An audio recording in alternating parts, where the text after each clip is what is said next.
लोक कला केंद्र के प्रस्तुति।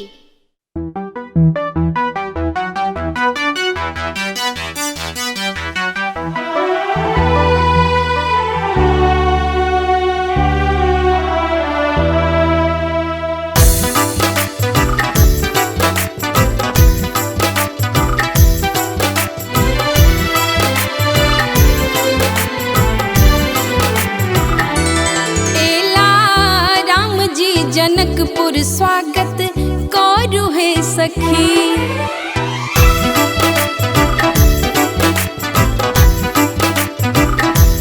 बेला राम जी जनकपुर स्वागत करू है सखी। रूप हिनकर छन मन भावन है सखी,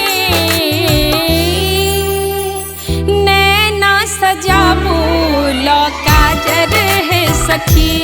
एला राम जी जनकपुर स्वागत करू है सखी।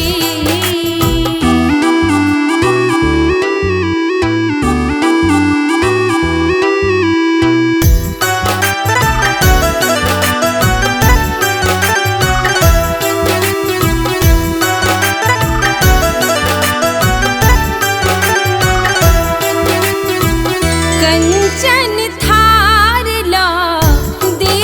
जराबू कमल पुष्प सा हार गुथाबू,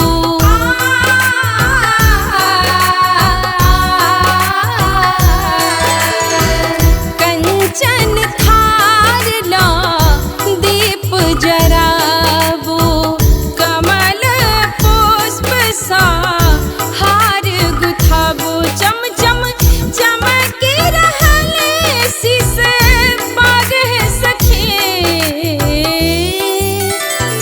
परिछन करियौन सब मिलका है सखी। एला राम जी जनकपुर स्वागत करू है सखी।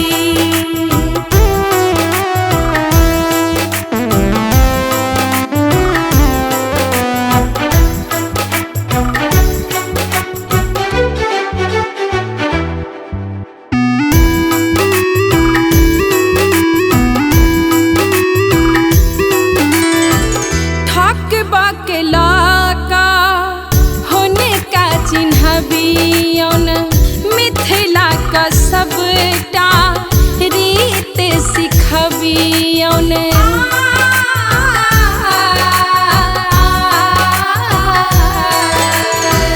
ठक बकला का हुनका चिन्हबियौन। मिथिला के सबटा रीत सिखबियौन, पानक बात सोनाक पकड़ियौन है सखी। डेग नाहु चलबियौन है सखी। एला राम जी जनकपुर स्वागत करू है सखी।